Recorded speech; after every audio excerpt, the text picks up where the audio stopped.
नमोस्तु आचार्य। प्रीति जैन मुंबई महाराष्ट्र से अपनी शंका रख रही हैं। स्वयं भूरमण समुद्र में पंचेंद्रिय जीवों को सम्यक दर्शन होता है क्या? कृपया शंका का समाधान करें। स्वयंभू रमण द्वीप समुद्रों में जो पंचेंद्रिय के साथ साथ भव्य भी हो, संगी हो और पर्याप्तक हो, आसन्न भव्य जीव हो, उनको सम्यक दर्शन उत्पन्न हो सकता है और होता ही है। स्वयंभू रमण द्वीप में बताया आचार्यों ने असंख्य जो पंचेंद्रिय संगी पर्याप्तक जीव हैं वो अणुव्रती भी हैं। पंचम गुण स्थानवर्ती बहुत जीव हैं वहाँ पर, तिरंश जीव। तो इस प्रकार से सम्यक दर्शन की उत्पत्ति हो सकती है। जाति स्मरण हो जाए, देव द्वारा वहाँ पर उद्बोधन हो जाए तो उसके निमित्त से उनको सम्यक दर्शन प्रकट हो सकता है। प्रथमोपशम सम्यक दर्शन या छायोपशमक सम्यक दर्शन उत्पत्ति के कारण वहाँ मौजूद हैं, वो उनसे उनको सम्यक दर्शन की उत्पत्ति हो सकती है। नमोस्तु आचार्य श्री। धनंजय जैन अकोला महाराष्ट्र से अपनी शंका रख रहे हैं। क्या मलेच्छ खंड के जीव भी मृत्यु के बाद देवगति प्राप्त कर सकते हैं? कृपया शंका का समाधान करें। मलेच्छ खंड के जो जीव हैं वो धर्म कर्म से रहित होते हैं, लेकिन किसी कारणवश मंद कषाय हो सकते हैं और मंद कषाय के परिणाम से वो देवगति को प्राप्त करें तो सिद्धांत में कहीं कोई बाधा नहीं है। नमोस्तु आचार्य श्री। शोभा जैन सहारनपुर उत्तर प्रदेश से अपनी शंका रख रही हैं। आत्मा के प्रदेशों में 8 फिक्स प्रदेश होते हैं, बाकी सब प्रदेश घूमते रहते हैं।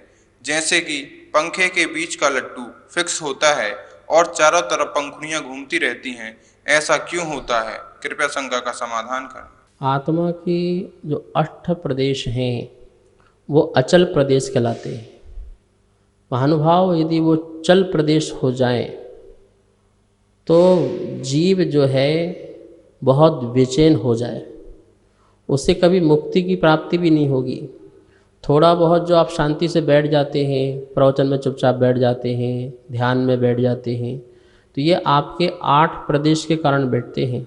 इतनी चंचलता आपकी कम रहती है, अन्यथा यह जीव हमेशा इतना चंचल हो जाएगा, कभी भी मुक्ति के लिए पुरुषार्थ नहीं कर पाएगा।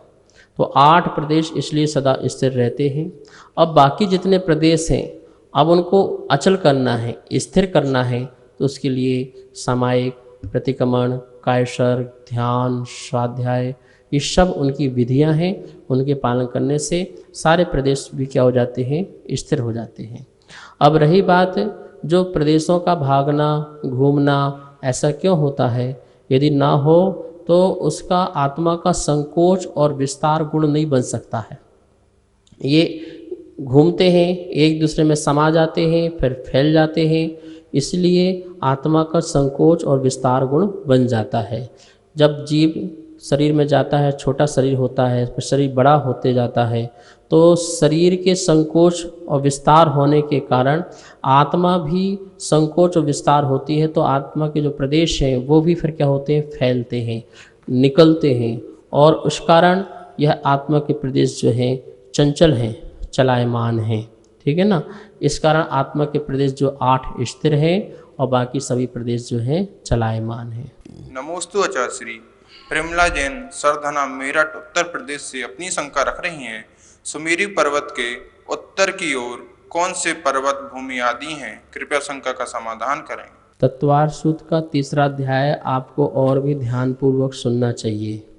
उसमें बिल्कुल स्पष्ट बताए थे। अपन ने 7 क्षेत्र पढ़े थे और 6 कुलाचल पर्वत पढ़े थे। तो सुमेरु पर्वत की उत्तर की ओर जो है वहाँ पर 3 क्षेत्र हैं और पर्वत हैं, 3 ही पर्वत हैं। तो देखिए कौन कौन से हैं। आपने हिमन, महाहिमन, निषद दक्षिण में देख लिया। अब नील, रुक्मी, शिखरिन जो है वो पर्वत उत्तर की ओर है। ऐसे ही आप भरत, ऐरावत, हेमवत आदि क्षेत्र, विदेह क्षेत्र आदि इस तरफ देखा। और इसके बाद जो क्षेत्र है हिरण्यवत, ऐरावत आदि क्षेत्र हैं वो उत्तर दिशा की ओर हैं। इसी प्रकार सरोवर का लगाइए, पद्म, महापद्म, त्रिगिंश यहाँ देखा। फिर केसरी, पुंडरीक, महापुंडरीक जो है वो उत्तर की ओर हैं। तो दक्षिण की ओर हमारे 3 पर्वत हैं, 3 क्षेत्र हैं, और फिर उत्तर की ओर भी इसी प्रकार 3 पर्वत और 3 क्षेत्र हैं। बीच में जो है एक विदेह क्षेत्र है, जो मेरू पर्वत जहाँ पर होता है। नमोस्तु आचार्य श्री। नीला जैन जोहरा पूरक नागपुर महाराष्ट्र से अपनी शंका रख रही हैं। सूक्ष्म तत्व आदि प्रतिजीवी गुणों का विभाग प्रतिच्छेद जीवों के पास है क्या? कृपया शंका का समाधान करें। देखिए, सूक्ष्मत्व, अवगाहनत्व, अगुरुत्व और अव्ययवाद, ये प्रतिजीवी गुण कहलाते हैं। और ये प्रतिजीवी गुणों का जो अविभाग परिच्छेद है सभी जीवों में पाया जाता है। बस अंतर इतना है कि पूर्ण रूप से प्रकट जो है वो सिद्धों में होता है। पूर्ण सूक्ष्मत्व, पूर्ण अगुरुत्व, पूर्ण अव्ययवाद, पूर्ण अवगाहनत्व की प्रकटता जो है, अर्थात पूर्ण अविभाग प्रच्छेद की प्रकटता जो है वो सिद्ध भगवान में होती है। बाकी जो आवरण सहित हैं या अभी पूर्ण रूप से प्रकट नहीं हैं वो संसारी जीवों में होती है। तो संसारी जीवों में सूक्ष्मत्व आदि होता है, लेकिन पूर्ण रूप से प्रकट नहीं होते हैं अविभागी प्रच्छेद। इतना यहाँ पर ध्यान रखना। नमोस्तु आचार्य श्री। पंकज जैन चांदनी चौक दिल्ली से अपनी शंका रख रहे हैं। सिद्ध शिला का आकार कैसा होता है? कृपया शंका का समाधान करें। सिद्ध शिला का जो आकार है, इसमें 2 आचार्यों के मत हैं। एक आचार्य के अनुसार सिद्ध शिला जो है वो छत्राकार है। जैसे छत्र होता है तो नीचे से, जैसे कटोरा है, कटोरे को उल्टा करके रख दो तो इस प्रकार से एक सिद्ध शिला का आकार है। एक आकार चंद्राकार है, अर्धचंद्राकार। तो जैसे अपन अर्धचंद्राकार बनाते हैं तो इसी प्रकार से यह सिद्ध शिला भी अर्धचंद्राकार है। तो ये 2 प्रमाण मिलते हैं और दोनों ही प्रमाण जो हैं हमें मान्य हैं। युक्ति संगत से कौन सा घटित होता है ये हमारी अपनी बुद्धि है, लेकिन हम किसी की एक आचार्य को मना निषेध कर दें, नहीं ये गलत है ये सही, यद्यपि 2 में से एक ही सही है, लेकिन हम इस बात का निर्णय नहीं ले सकते हैं क्योंकि आगम में दोनों बात मिली है। धवलाकार में आचार्य वीरसेन स्वामी को ऐसे अनेक प्रसंगों में एक ही बात के 2-2 एग्जाम्पल मिले, 2-2 प्रसंग मिले, संदर्भ मिले, पर उन्होंने कहा मैं ये नहीं कहूँगा कि ये सही है या ये गलत है।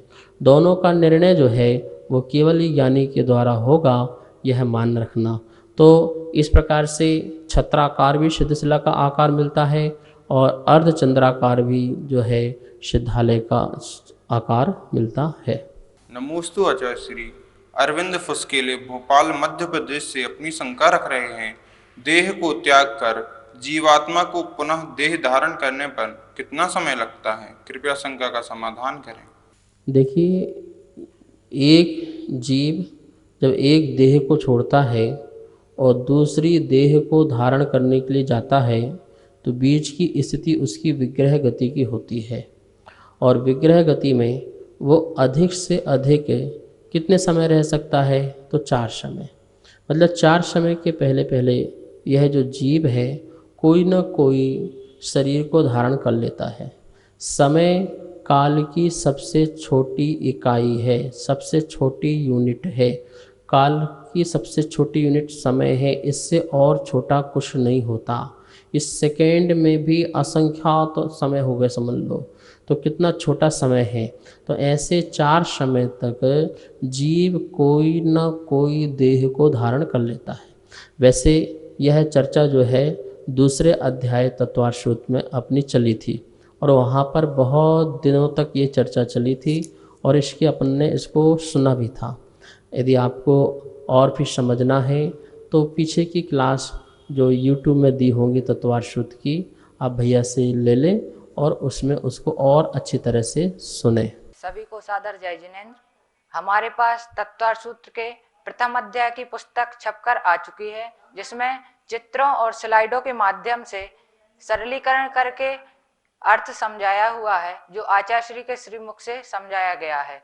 और जो भी महानुभाव इस तत्वाश्रुत की प्रथम अध्याय की पुस्तक को मंगवाना चाहते हैं, एवं द्वितीय एवं तृतीय अध्याय की पुस्तकों को छपवाना चाहते हैं वो नीचे दिए गए नंबर पर संपर्क करें। एवं जो भी पुण्यार्जक बनना चाहते हैं वो भी नीचे दिए गए नंबरों पर संपर्क करें। धन्यवाद। जय जिनेन्द्र।